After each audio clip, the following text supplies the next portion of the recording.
Welcome back to the world's longest cold. That's right, Jay Sankey here again, still sounding a bit rough.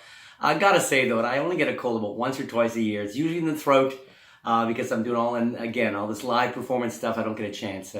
Back in my stand-up comedy days, I get a cold every year. So they usually last a few weeks. So hopefully this will be done soon. But look, today I'm going to share something with you that I think is especially special.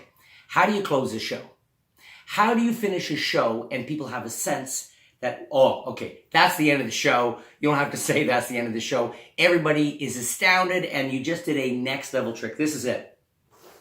Under this red handkerchief is my closing trick. And I have closed a whole bunch of shows with this close-up stand-up. You can do this for 30 people. If you're looking for a show, if you're looking for an easy trick that is a guaranteed mind messer, okay, because it combines a little bit of mentalism with crazy magic. If you're looking for a trick to do this holiday season, in the kitchen at a friend's place, whatever, for 30 people, and everyone goes, okay, just shut up and go away. That's crazy. This is that trick, all right? So first you got drama right here. Something's covered underneath. This is my prediction. It is a prediction of something you're going to do in just a moment with this deck of cards, okay? And it goes to the cards in just a second. And of course, you can show they're all different cards, everything legit there like that. You say, look, I'm going to go through the cards and I'm just going to riff on them like this. And you say stop whenever you want. You go through, they call stop. Exactly where they call stop, you stop at a card, okay? And in this case, what do we got here? We got the two of hearts. That's actually a perfect card for us, two of hearts. The reason why it's perfect is because I'm going to show you something. And when I reveal my prediction, later on, you're going to... Sometimes when people are faced with something that makes no sense at all, they resist and they start to mess around with the magician. They say, oh, that wasn't my card. That wasn't my card. No. So look, let's be sure here. So they stopped at a card. You have them put their initial on here. It's BB, which stands for Big Bob. Big Bob, which is just kind of sad. A guy walking around saying I'm Big Bob anyway. Look. Stopped at a card. Initial the card. You say, I'm going to take the card and we're going to cut it into about the middle of the pack, approximately in somewhere in the middle of the deck. You do that, okay? Cut inside. Now, you finally reveal your prediction. Show your hand. Absolutely empty. Went through the cards. You called stop. You initial one card. Any card. And you go, look, I actually have here a block of wood with a card from another deck, actually a red deck. You show everyone. It's a question mark on the back. It's a red mark card on the back. You say, what are the odds? What's the probability, the possibility that that card is the same one you stopped at in the deck, and everyone goes maybe about 1 in 52. So, but here's the weird part. Here's the really strange part. I want you to see. The card that from the very beginning I nailed to the piece of wood, okay? It is the two of hearts, but it's actually your two of hearts with Big Bob's initials on it. Boom. There's so many cool things about this. The psychology, the theater, the pacing, the effect, the method is based on a very old idea. There's so many things here. I've designed it so that it's basically, if you're like a convict running in the woods, okay, slow-mo with some sort of sound effect, and the dogs are coming, this is like jumping in the river. You know, they jump up the river, they go up half a mile in the river, and then the dogs are left way behind. This is that kind of trick. So I'm going to reveal the secret to this right now. Every step, every detail, you're going to learn the secret to this trick. On this video, we're also going to have announce the last week's winners for private property. Private property, yeah, my cold is actually in the last week, it's moved into a fever. Thank you. The private property winners are going to announce all 12 of them. 12 of you won, which is cool. And let's jump into the question of the week right now, because this week I'm giving away public transit. Now, public transit is a traveling hole effect that happens on assigned cards, speaking of assigned cards. And I've created a whole bunch of traveling hole tricks. There's a bunch of them in Magic. However, public transit is the easiest, most visual, and most commercial, meaning it instantly resets. It looks great. There's not a whole lot of fudge-o moves, no crazy angles. It's the real work, public transit. You can check it out, as always, at my merchandise store, my store, SankeyMagic.com. Check it out here. But let me ask you, here's the question of the week. This is your chance to win public transit for free. Leave a comment down below and tell me, if you had to choose a crazy over-the-top magic name, you're a magician, your name is the amazing Wet Branches, your name is Alaka, why bother? Your name is, so leave a comment down below and tell me something silly, something dramatic, something over the top, something lewd, whatever. Leave your crazy magic name down below. Leave a comment down below. You'll automatically be entered into this week's contest for a free public transit. Enough. Let's jump into this. So, if you were to take out a block of wood with a card nailed to it at the very beginning and say, that's my prediction, there's a couple of problems. First, people might get ahead of you. One of the biggest things that affects a story, a joke, a magic trick is the element of surprise.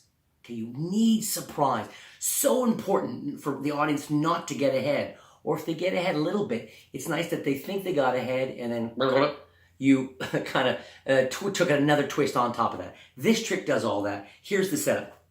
First, you need a blue back deck of cards. Okay, just an ordinary deck of cards. That's easy. Second, I've already got one prepared down here, unsigned. Here we go. I got a red back card. Okay, I wrote a question mark on the back of it.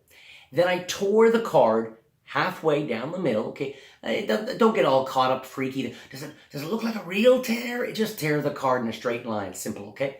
Now I chose a card that is not a court card. No face cards. Why? Because I want this trick to be able to play for 5, 10, 15, 20 people. I've done it for big groups.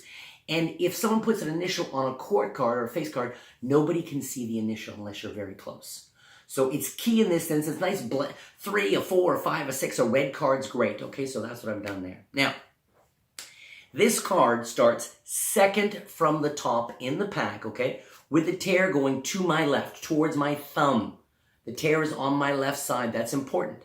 This card's on top. So that's my setup of the blue deck. Very simple. Now, block of wood. You can find a block of wood. Just go down your street. Keep an eye out for someone doing some home renovations. And you'll find blocks of wood. Go to a hardware store. In the back of the hardware store, lumber yard, they got blocks of wood. You know, you can probably buy one for 4 cents. Go up to someone and say, may I purchase something for 4 cents? That will probably result in a very memorable experience. So I got a block of wood here. This is sort of a fancy wooden piece, a nice little almost Lincoln log kind of thing, or log. And what I've done is I've nailed to the other side of the wood, sneaky J, bad J, evil J. You can see I've got a duplicate card. It can be any card with a question mark nailed to the block of wood. That's there. All right, this is my setup. Now, as I said, it's important the audience doesn't get ahead of you. That's key in magic. So, instead of saying, for my last trick, I'm going to take out, this is my prediction, because people go, okay. And now, over the next minute or 2 minutes, you're going to get someone going, you know, is it going to be a match? Wait a second. And when they start signing cards, maybe that's going to be my card. I hate that. I've had that happen with my paperclip trick. Not a lot, but I've had it happen more than a few times over the many years, and it always kind of undercuts when someone gets ahead. You know, my line is there, and for you pros watching the video, when someone gets ahead on this kind of thing, it's like, hey, maybe that's my card. I often say, oh, that'd be great. I'm good, but I'm not that good. I sort of mean it. I'm good, but I'm not that good. I deliberately pretend let's not even go there. That'd be nuts. I downplay it. I'm good, but I'm not that good. So this is in my case. This is sitting on the chair in the bar, whatever, off to the side. It's wrapped up like this. This whole thing could be like this. Nobody knows. What is that? What is that? Mystery, questioning, curiosity, key to a good magic show, key to a good story. Okay. David Mamet, I think, a filmmaker, he once said, the only thing, and a playwright, I think, the only thing that keeps people in their seat is the question, what's going to happen next? Curiosity. So when you take this out and say, this is my prediction, no, you keep an eye on that, okay, but no one touch it, but keep an eye on that. That's my prediction right there. You could even have someone touch the top. What does that feel like? It's like, boy, it's firm, it's weird. What is that little thing there? We'll get back to that in a second. So you have all this theater, people are investing, people are caring. That's the key to magic, okay? I mean, you want to just do a trick, fine. Make your finger vanish or something. This is a trick. Ta-da, okay. You want to do magic. You want to get people to really invest and care and sort of maybe even actually experience wonder, real wonder. This is what it's about. Theater, okay? So you're here. Say, look, this is my prediction. Okay, I have something you're going to do in the future. Right now, got a pack of cards. You can show them front and back very casually. Obviously, when you spread them, you have to make sure you don't push that top card over. Just sort of like this. Okay, like this. Boom, like that. I cut the pack, keep a break with my pinky, and I'm going to do riffle force. I teach this a lot on this channel. If this is your first video of mine, okay? Hope you enjoy it. And it's a little bit more complicated. Most of the videos I share on YouTube are beginner level. If you're looking for that next level tutorials, definitely check out my training site, InsideDeception.com. That's a whole other world, okay? But I'm here. I've got my little pinky. I riffle, and as soon as they call stop, I cut the pack right at the break, right? Now, I'm going to take this card and I'm going to turn over and show them they stop at a 3 of diamonds. Very fair looking. Everything looked legit. But I concealed the back of the card with a double lift. I handled the 2 top cards as one. This is why you wouldn't want this tear on this side, because it's going to definitely mess with your double lift. Whereas over here, I can just do a nice clean, because the tear's on that side, I can do a nice clean strike double, turn over the card, and turn over the card, sorry. And I don't want to notice, some close up they can see the tear, obviously. So I turn over the card, and notice I wrist kill. This is an important little detail. I don't just turn over the card, the double, like this, because the tear isn't concealed yet. What I do is I turn it over, and as I turn it over, I turn my hand down a little. My left hand goes towards the floor, concealing the face of the double. Then I do a 180 turn, cover it with my thumb. And look how natural that looks. Looks like the most natural way in the... But you are crazy far ahead. If they had any idea there was a tear in that card, if they had any idea it had a red back and a question mark, you're so far ahead, right? Okay, so you're here. Now, why are they initialing it? Well, because I want them, because I don't trust them. As I said, I want you to initial it so later on you can't say, that wasn't my card, okay? Now, it will be nice to be able to hand out the card and have it initialed in a sense. But I want everyone's focus up here. I don't want the focus going over there with Joe. I mean, Joe all night's been trying to hit on Barb, and been a lot of drinking going on, and frankly, some very rude puns. It's not the way Jay rolls in a show. I want all the focus up here. So, I do this and I extend. I might hold the deck here like this, or say, just put your initial there. Notice I'm using my other hand. The idea is I'm making it easy for you to make your mark. I'm not gonna say I'm holding the deck now, but I want my body language to convey, here you go. Just put your initial right there, okay? They put their initial there. In this case, it's MM. This person's name is Mommy Mommy.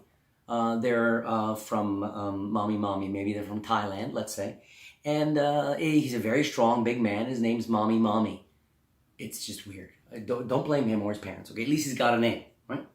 So he initials it. I blow, turn it 180 degrees again, okay? Then I turn, sorry, no, I don't yet, sorry. I turn, so the tear's on my left side, on my thumb.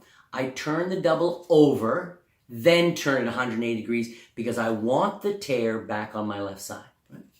Now, to finish the card part, this is just a double lift, but I'm breaking it down so you can really understand in great detail. Now, take my thumb, lift up the back of the card, okay? The back top card, and I'm going to cut the card to the bottom of the deck, the top card. It's called a double cut. Very similar to the force I used. I'm going to take about maybe half the cards off the bottom of the deck, put them on top, then take all the other cards below the break and cut those. Notice though, I can't cut like this or they'll see it. So I turn the cards towards them as I casually finish cutting. This brings my signed, torn question mark card to the top. Now what's next is very cool. But everybody knows Jay's a bit of a tease. So before I jump in, here are the winners of last week's private property gimmick. Private property gimmick, another cool thing you can check out at sankeymagic.com. With private property, you can do crazy mind-reading stunts. One of my favorite is to actually get into someone's brain and be able to divine psychically the PIN number of their bank card. Okay? Or their middle name that they hate to mention, or the first name of the boy or girl, first person they ever kissed romantically. And that's a cool thing. So much better than, you're thinking of a symbol? It's a triangle? I'm amazing. Okay, get people to care. Use stuff that people care about. Here's the winners. Last week's winners for private property. Gotso Masuo, G-O-T-S-O, but it's a K. I think it's silent at the front. Gotso and M-A-S-O-O-A, you won. Michael Kratzner, Aaron Flippins, Coin Magic. Toby Traylor, T-R-A-Y-L-O-R. Camden McKim, with double M then. Robert Warner, Drew Butler, Louis Sutton. It's Joey, man. You won. Arun Kumukchu. All of a sudden, I'm just bleeding there. Arun Kumukchum. I'm trying my best, brother. Arun Kumukchum. There you go. You won. Emilio Pena, P-E-N-A, and Izzy Colley. He's a bit of a dog. Is he a collie? Izzy Colley. C-O-I-L-E. You won. You all won. So if I just said your name, email my team at contact at JaySankeyMagic.com. Send them an email. Let them know your YouTube name, your real name, your shipping address, and they will ship out the private property gimmick to you. Congratulations, you guys won. Let's finish this crazy mind blow. Anything to make Jay stop. Okay. We're here. Only now am I going to reveal my prediction. And I want to keep it all clean. Notice that when I do this kind of thing, my actions suggest A, I care, so you should care. Very important. B, it says I'm not doing anything suspicious, okay? C, I'm keeping it clear. Good magic is simple magic, because simple is undeniable. Boom! Just like that. I lift this up so everyone can see. It is a card from another deck. Got a question mark. Now notice, nobody in the universe thinks this is the initial card, because the initial card was blue, because the initial card was in this pack, because the initial card didn't have a question mark on it. But the question is this going to match? Joe freely chose this card. Is this going to be like a match? That would be kind of a cool trick, because Joe said stop wherever he wanted. Not bad, okay? Now, I'm picking this up so everyone can see, but I'm also picking this up because I want to justify for just a second putting it on the deck, because while I'm showing everybody here, I push this off a little bit and get a little break under the top card, okay? Everyone's here. I can't do this, right? They'll see it. I'm here and I go, let me ask you, what are the odds? And I focus here so everyone focuses here. But as soon as I move my eyes up and look at people and relax, everybody comes off this. Nothing to see here, okay? So I'm like here and I lay it right on top for just a beat. It's resting right on top. What are the odds to free my hand? What are the odds? What are the probabilities? What's the math that it's the same? Notice what I'm doing. That all happened while I was looking at everybody. I stole this underneath. It's underneath. Nobody can see it, okay? But I did this, and then all my focus is here. What are the odds? I might even hand this to someone. If I hand this deck to someone, you know what that does? They will swear, some people will swear, that after Joe signed the card, the person held the deck from that point. They rewrite the effect in their minds, make it more impossible. Put that over there with a bit of a time lapse. To finish, look at this. Burn that, okay? You're going to see me. That really looked like it was torn off the nail, okay? It's a variation on the bottom deal. I am doing two things, 2 fingers and thumb from below pulling up, okay? But I am really also firmly holding this here and turning this down. This gets that awesome sound, okay? It also makes sure that nobody can see. Boom! There is no question that came off. What do you do with this? Well, you could leave it on the table, okay? But it's much better. Put it on the chair beside you. Put it in your case. Get rid of that, okay? Let's assume we've got rid of that. All focus is here. You're building the drama. Everyone's thinking if that's the same, if that's a match, they have no clue. If that's a match to Bob's card, actually, you chose a 3 diamonds. This is also a 3 diamonds. I think you'd be impressed if this was a 3 diamonds, particularly if it's your 3 of diamonds. And as soon as you go your 3 of diamonds, people go, what? Because they were all set for it to go one way. It did go that way, and then all of a sudden, it got 2 scoops of crazy on top. 2 scoops of crazy on, that's my t-shirt now. 2 scoops of crazy on top, so you can give that away. Now notice, do not, just shut up. I know, ironic from me, but just shut up at that point. Let the magic speak for itself. You give that out, boom, okay? Somebody will want to go through this deck of cards. They always go looking for duplicates and things. They crazy, and they go and get disappointed because there's nothing there. And before somebody asks, now no one's going to, is that a tricky piece of wood? Did you get that piece of wood at a magic shop, mister? Okay, before anybody asks, if you feel like it, you can reach down in your case and say, if anybody wants to examine the wooden, give that as this little souvenir, okay? And all I've done is pull the nail out because it's not too firmly in, because I have this cold and I'm weak when it comes to hamburger brain. Pull the nail out like this, give that out, and you are clean. Closer. This is not like other card tricks. There's more theater, there's more drama, more build, and please do not forget, before you go on your way, okay? Do not forget, leave a comment down below. I want you to get a chance to maybe win this public transit trick of mine, this traveling hole thing. And also, make me laugh. Give me something back, guys and gals, please. Leave a crazy comment down below and leave your stage name. You're made up. You're the incredible Sweatsalot. Your name is the amazing, you're Alaka Go Away. Who knows what's your name? It's something silly, crude, weird, whatever it is. Leave a comment down below. Thank you so much for watching. I'm going to be posting this, I'm sure, darn close to the Thanksgiving holiday in the US of A. So, hey, peace, love, take a moment, count those blessings. Speaking of blessings and being grateful, I am so grateful for you guys. Thank you so much for subscribing to the channel and watching my nutty crap. Take it easy. Happy Thanksgiving.